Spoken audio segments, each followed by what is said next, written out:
An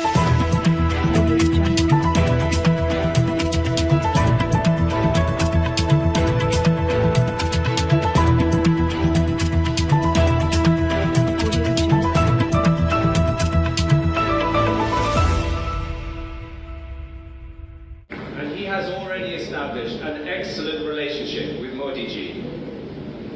This is a generation of British ministers that has studied and come of age in one of the most diverse countries on earth, a country of pluralism, of tolerance, a country where I can tell you that this minister's children celebrate Diwali with the same enthusiasm as they do for Christmas.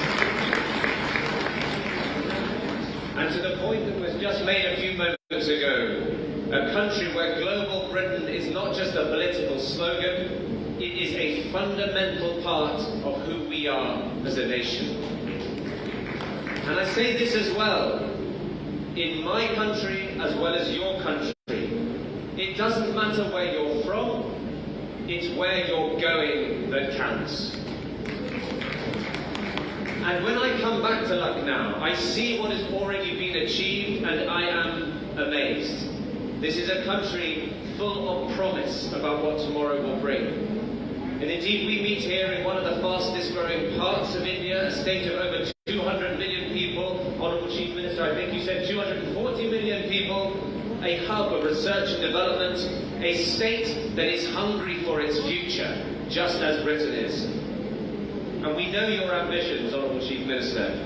We know your ambitions for this state, for growing the economy this decade, for developing the infrastructure, for establishing a defence corridor, the 6 nodes, the engine of New India's growth. This is hugely promising. Let our UK-UP comprehensive strategic partnership be the engines of each other's growth. And to demonstrate that ambition and commitment, I am joined today by more than 30 British businesses, firms that are already partnering with their Indian counterparts and are ready to deepen and intensify that relationship. Today they are signing 7 MOUs, committing £165 million of investment into UP and generating almost 1,000 jobs. And when it comes to economic development in India, business is not beginning from a standing start. Since the turn of the century, no G20 country has invested more in India than Britain. For its part, India is Britain's 2nd biggest jobs creator. And in defence, I'm the Minister of Defence, we see with growing clarity where our relationship can go. On land, on sea, in the air, and even in space and cyber. At sea, the crew of HMS Tamar visited the Andaman and Nicobar Islands last month and exercised with the Indian Navy. Our flagship, the great carrier, HMS Queen Elizabeth, sailed to the Indian Ocean in 2021 and took part in the most demanding bilateral exercise to date, Exercise Konkan Shakti, conducted by all 3 services of each country. In the air, you'll be aware of our regular joint exercise, Indradhanush, with tactics, techniques and procedures being shared between our aviators. And on the ground, British participation in exercise Ajay Warrior that has strengthened our interoperability and shared skills, allowing us to tackle terrorism and boost counter-insurgency capability. And that's before, ladies and gentlemen, before you even think about the extensive collaboration at the civilian-industrial level, whether it's our new Defence Joint Industry Working Group launched last week, or the Enhanced Cybersecurity Partnership, or the collaborations on space technology. And I see also huge opportunities for our industries to collaborate in electric propulsion technology to power the Indian Navy, and complex weapons systems to keep both our countries safe. And tomorrow, ladies and gentlemen, I look forward to emphasising to Indian defence colleagues that the UK stands ready to commit to something truly historic. The largest ever transfer of jet engine technology from Britain to any other nation in our history. Technology that will give India sovereign, make in India intellectual capability that will ensure India becomes one of just 6 countries in the world to own this cutting-edge capability. And let me be clear, ladies and gentlemen, that will empower this great country to export future fighters on India's terms, in India's interests around the world. No export conditions, no strings attached, sovereign Indian capability. Because you know what, ladies and gentlemen, a sovereign, self-reliant, resilient India with a sovereign defense jet engine industry to match is not just good for India, it's not just good for the region, it is vital for the world.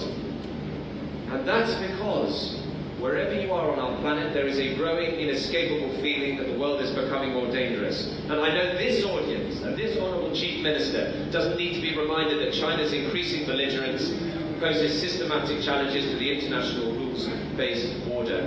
We all need this defence. And so accelerating our partnership in defence and civilian sectors is not just a nice to have, it is a geopolitical necessity.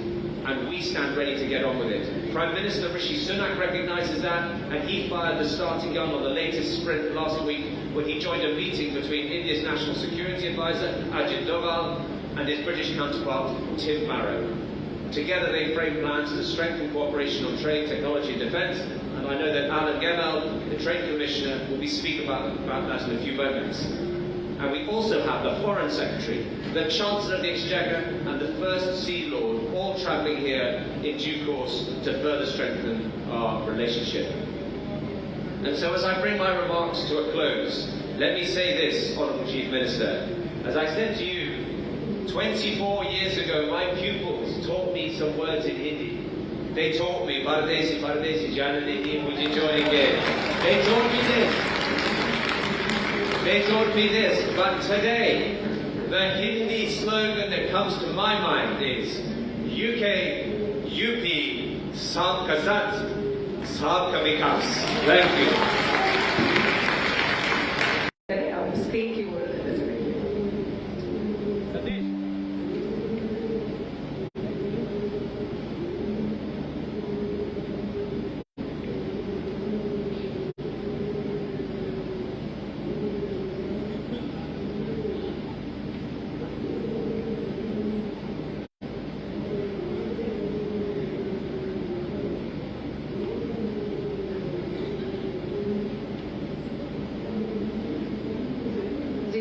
United kingdom और India के बीच में जो खास partnership हो रही है और खास एमओयू साइन होने वाले हैं और ये खास एक फिल्म आपके सामने आप देख सकते हैं इस वजह से वीडियो के रूप में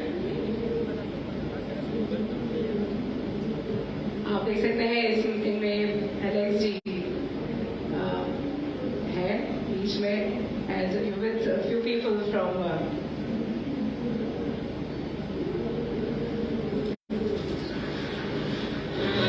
The Indian subcontinent houses the world's second largest defense forces in the world, constantly evolving and redefining itself to maintain peace, law and order.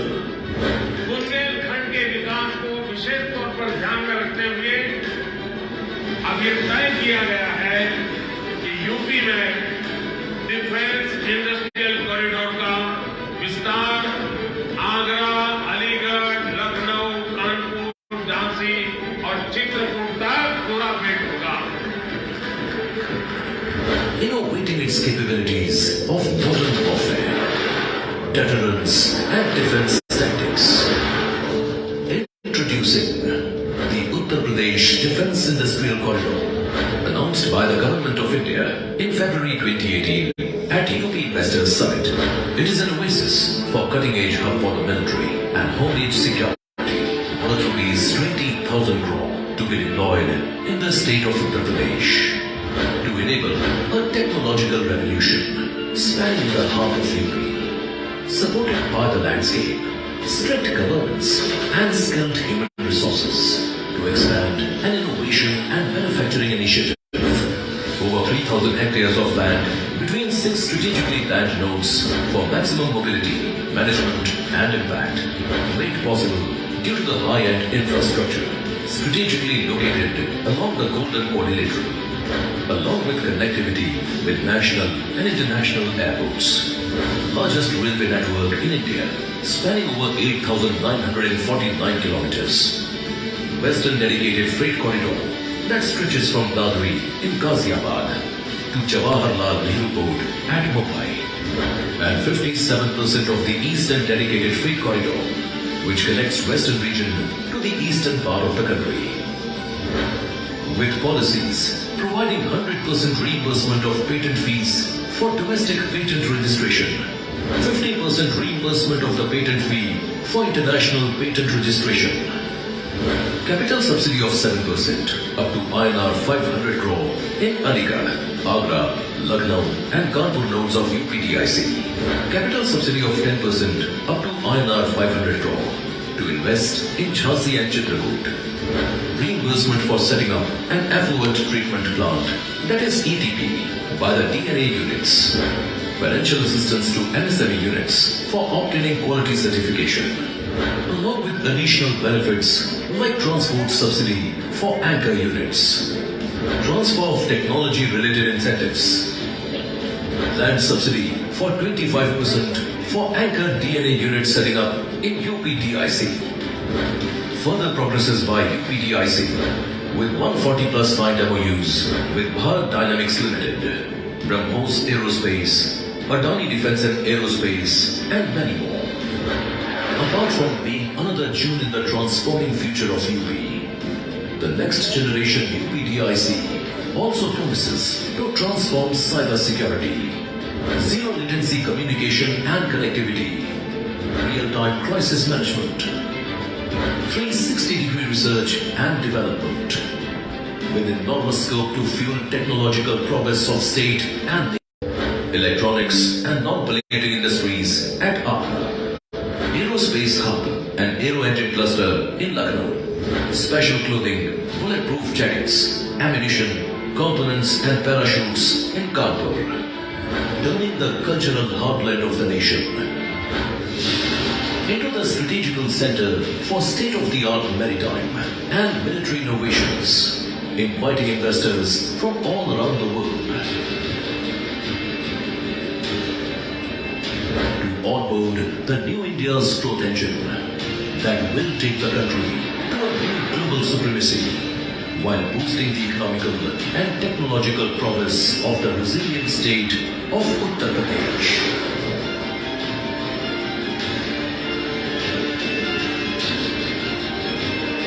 Uttar Pradesh, New India's growth engine.